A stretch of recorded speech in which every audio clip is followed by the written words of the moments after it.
El experimento ruso del sueño.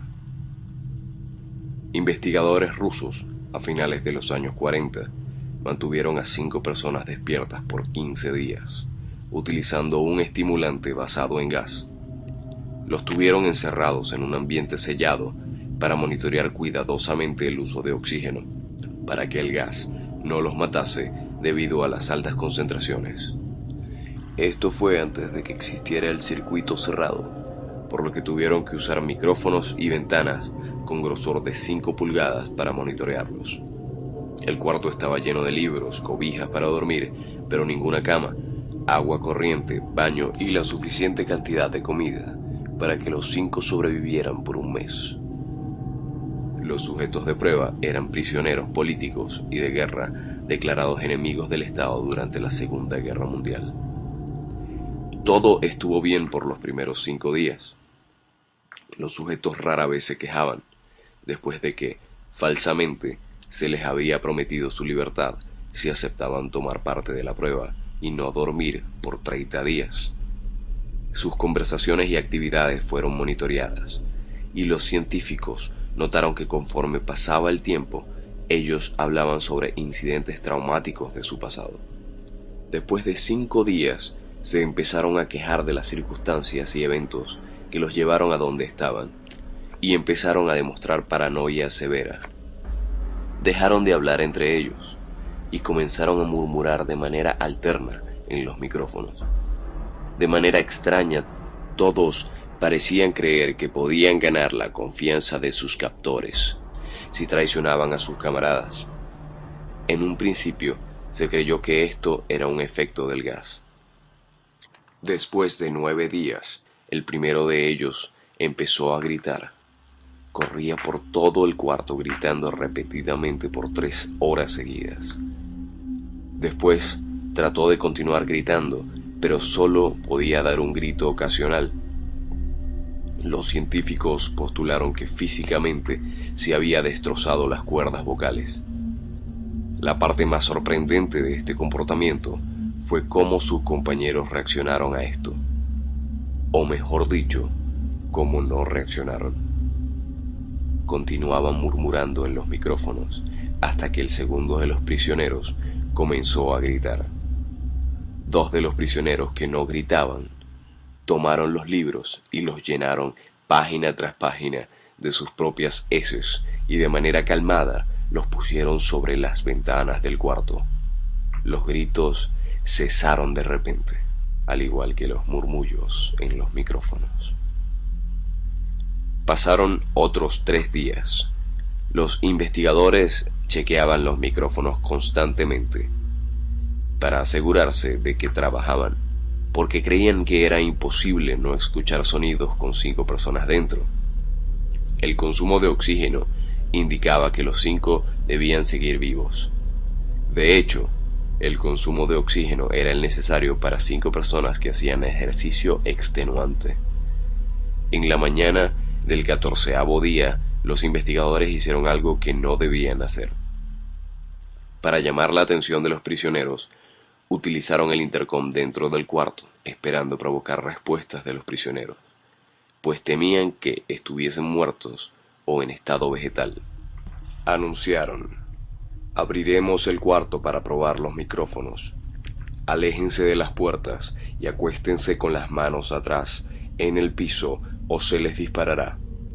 Se le otorgará la libertad a uno de ustedes si obedecen.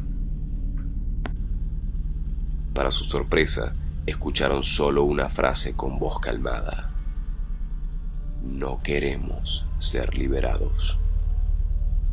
Hubo gran debate entre los investigadores y fuerzas militares que financiaban el proyecto. Sin poder provocar más respuestas utilizando el intercom, finalmente se decidió abrir el cuarto a la medianoche del día número 15. Se limpió el gas del cuarto y se llenó de aire fresco. Inmediatamente, voces de los micrófonos empezaron a objetar. 3 voces diferentes rogaban por la vida de sus seres queridos, que encendieran el gas nuevamente. Se abrió el cuarto para sacar a los prisioneros. Gritaron más fuerte que nunca, al igual que los soldados cuando vieron lo que había adentro. 4 de los sujetos seguían vivos. Las raciones de los pasados 5 días no habían sido tocadas. Había pedazos de carne de las costillas y de las pantorrillas del sujeto muerto colocados dentro del drenaje del centro del cuarto, bloqueándolo y permitiendo que 4 pulgadas de agua se acumulara en el piso. Los 4 sobrevivientes también tenían pedazos de piel y carne arrancada de sus cuerpos. La destrucción de tejidos y la exposición de huesos en la punta de sus dedos indicaba que las heridas fueron infligidas por las manos y no con los dientes, como era de suponerse. Al examinarlos, se descubrió que la mayoría de las heridas fueron autoinfligidas en su mayoría. Los órganos detrás de las costillas fueron removidos, mientras que el corazón, los pulmones y el diafragma seguían en su lugar. La piel y la mayoría de los músculos pegados a las costillas fueron arrancados, exponiendo a los pulmones. El tracto digestivo de los 4 sujetos podía verse trabajar, digiriendo comida. Rápidamente se hizo aparente que estaban digiriendo su propia carne y que ellos la arrancaron y se la comieron en el transcurso de los días. La mayoría de los soldados eran fuerzas especiales rusas en las instalaciones, pero aún así, muchos se negaron a regresar al cuarto para sacar a los prisioneros. Estos, sin embargo, insistían a gritos que los dejaran adentro y de manera alterna rogaron y demandaron que se encendiera el gas nuevamente para evitar quedarse dormidos. Para sorpresa de todos, los sujetos pusieron una resistencia feroz durante la extracción. Un soldado ruso falleció cuando un sujeto le mordió el cuello. Otro fue gravemente herido cuando otro de los prisioneros le mordió la arteria femoral y los testículos. Otros 5 soldados perdieron la vida, si cuentas a aquellos que se quitaron la vida en las semanas consecuentes al incidente. Durante la lucha, uno de los prisioneros dañó su brazo. Sangrando de manera casi inmediata, se intentó sedar al sujeto, pero fue imposible. Se le inyectó más de 10 veces la dosis humana de morfina, y aún así luchó como un animal rodeado, rompiendo las costillas y un brazo de un doctor. Se le veía latir su corazón al máximo por 2 minutos completos, mientras se desangraba, y continuó gritando por más de 3 minutos, atacando a quien se le acercara, repitiendo la palabra más, una y otra vez, cada vez más débil hasta que cayó en silencio. Los otros 3 sobrevivientes fueron inmovilizados fuertemente y llevados hacia las instalaciones médicas. 2 de ellos, con las cuerdas vocales intactas, demandaban continuamente más gas para permanecer despiertos. El más herido de los 3 fue llevado al único cuarto de cirugía que había en las instalaciones. En el proceso de su preparación para colocar nuevamente sus órganos en su lugar, se notó que el sujeto era totalmente inmune a los sedantes. Peleó furiosamente cuando el gas anestésico se le estaba colocando. Se necesitó un poco más de anestesia de la normal para poder sedarlo, pero al momento que sus ojos se cerraron, su corazón se detuvo. En la autopsia se encontró que en su sangre había 3 veces la cantidad normal de oxígeno. También se rompió 9 huesos en la lucha para no ser controlado. El segundo sobreviviente era el que primero gritó del grupo. Con sus cuerdas vocales destruidas, él no pudo objetar la cirugía y solo reaccionaba agitando violentamente la cabeza en desacuerdo cuando se le administraba el gas anestésico. Afirmó violentamente con la cabeza cuando alguien sugirió en hacer la cirugía sin anestesia, y no reaccionó durante la misma, que duró 6 horas, en la cual se intentó reemplazar sus órganos abdominales y cubrirlo con lo que quedaba de su piel. El cirujano afirmó que era médicamente imposible que el sujeto siguiera con vida. Una enfermera aterrada que ayudó en la cirugía comentó que la boca del paciente formaba una sonrisa cada vez que sus ojos se encontraban. Cuando la cirugía terminó, el sujeto miró al cirujano y empezó a hacer sonidos fuertemente, como tratando de hablar. Asumiendo que esto era de gran importancia, el cirujano le entregó un papel y una pluma para que el paciente pudiera comunicarse. «Sigue cortando», escribió. Se le hizo la misma cirugía sin anestesia a los otros 2 sujetos.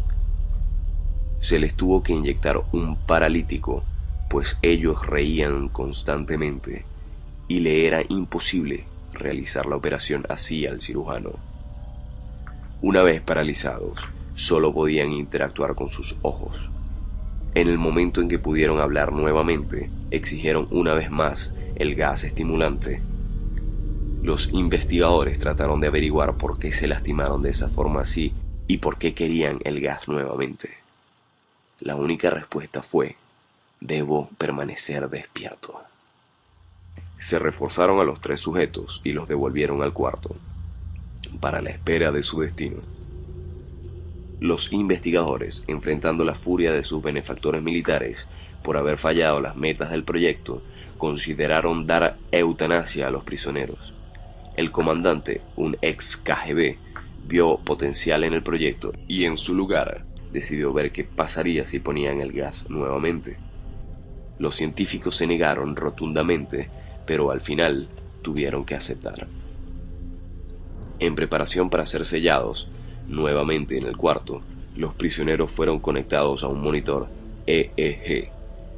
Para sorpresa de todos, los 3 dejaron de pelear en el momento en que se dieron cuenta que los regresarían al gas. En este momento era obvio que los 3 estaban haciendo un gran esfuerzo por mantenerse despiertos. Uno de los prisioneros estaba murmurando una canción. El sujeto mudo peleaba con sus ataduras de piel como si tratara de enfocarse con algo. El último sujeto mantenía su cabeza en la almohada y parpadeaba rápidamente. Siendo este el primero al que se le puso el EEG, la mayoría de los investigadores monitoreaban sus ondas cerebrales con sorpresa. Eran normales la mayor parte del tiempo. Algunas veces aparecía una línea recta de manera inexplicable. Parecía que repetidamente sufrían de muerte cerebral. Mientras analizaban los datos, una enfermera notó que los ojos del sujeto se cerraron. Sus ondas cerebrales cambiaron inmediatamente por las de sueño profundo. Luego se pusieron rectas y de manera simultánea su corazón se detuvo. El único sujeto que quedaba, que podía hablar, comenzó a gritar para que lo encerraran en ese momento. Sus ondas cerebrales mostraban las líneas rectas del sujeto que acababa de morir por quedarse dormido. El comandante dio la orden de sellar el cuarto con los prisioneros, junto con 3 de los científicos. Uno de los 3 inmediatamente tomó un arma y abrió fuego contra el comandante, matándolo de un tiro entre los ojos. Después apuntó al prisionero mudo y le voló el cerebro. Apuntó al prisionero que quedaba vivo, mientras que los demás investigadores escaparon del cuarto.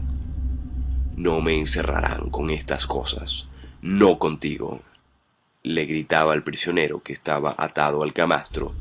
«¿Qué eres?», demandó. «Necesito saber». El prisionero sonrió. «¿Tan fácilmente te has olvidado de mí?», el prisionero preguntó. «Somos ustedes. Somos la locura que está encerrada en todos ustedes, rogando por libertad en cada momento de tu vida, desde lo más profundo de tu mente animal. Somos aquello de lo que te escondes en tu cama todas las noches. Somos lo que duermes y silencias y paralizas cuando te vas a tu cielo nocturno, donde no te podemos alcanzar». El investigador hizo una pausa, apuntó al corazón del prisionero y disparó. El EEG mostró una línea recta mientras el sujeto débilmente murmuró: «Casi tan libre».